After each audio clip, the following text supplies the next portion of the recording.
Dr. Glina.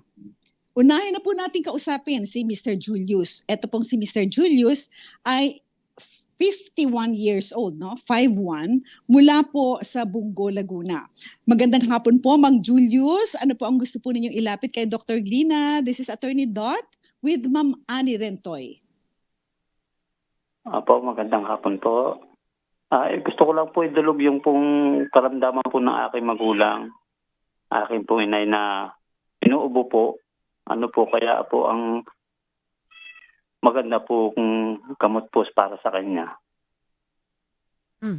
Okay, bago natin ipagkaloob itong himpapawid, itong pagbibigay ng payo dito kay Dr.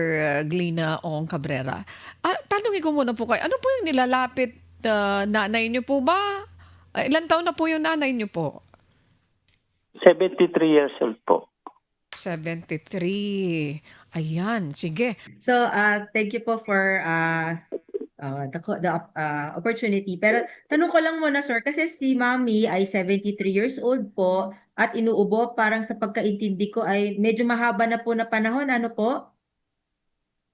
Opo.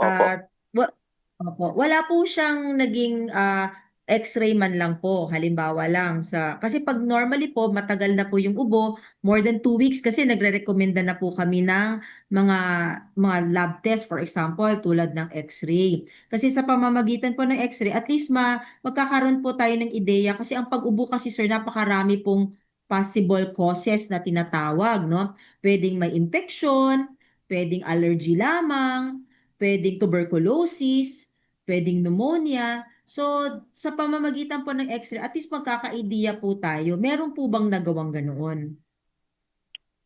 Wala pa po.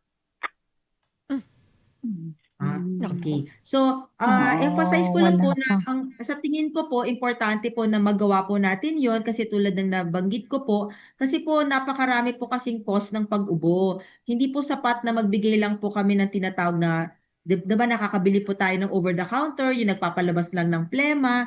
Kasi sa pag-ubo po, kailangan po matukoy po natin yung cause na tinatawag. Kasi halimbawa po, ang cause po ng kanyang pag-ubo ay halimbawa lang naman po, tuberculosis. So makikita po yan sa X-ray. So ibig sabihin po, kailangan natin magbigay ng gamot for tuberculosis, for example, para po siya po ay gumaling, ika nga, at mawawala po yung ubo. At maliban po sa pag-ubo, meron po ba siyang mga kaakibat, ika nga po, ng mga sintomas tulad po ng pangangayayat, walang gana kumain, lagnat po, or masakit ang likod, may mga ganun po ba siya?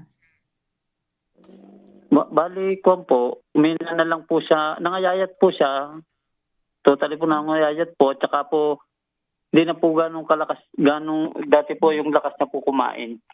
Parang nabawasan na po. Pero nakakakain naman po siya ng ayos.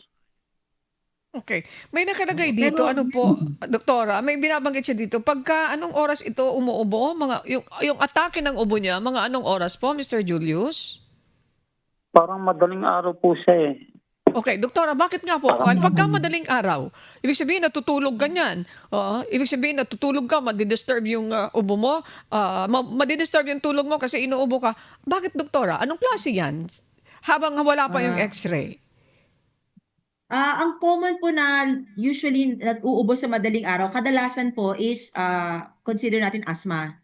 Kasi there's a normal po na pagsikip ng daanan ng hangin. May sa mga taong walang asthma, sumisikip din po pero hindi masyado kasi kumbaga maluwag siya enough para hindi ka mahirapan huminga.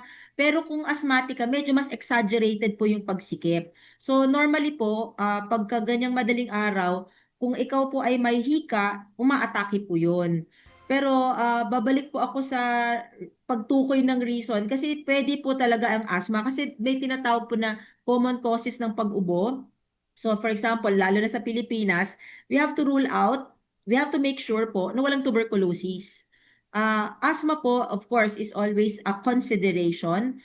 So 1 year na kasi po so doon ako maglalaro, pwedeng allergy, asthma, or tuberculosis. But for those who are heavy smokers or exposed to chemicals, halimbawa po, nagtatrabaho sa isang factory na exposed sa mga chemical na medyo delikado po, we have to rule out po, syempre po, yung mga halimbawa po ng mga malignancy kung tawagin or lung cancer.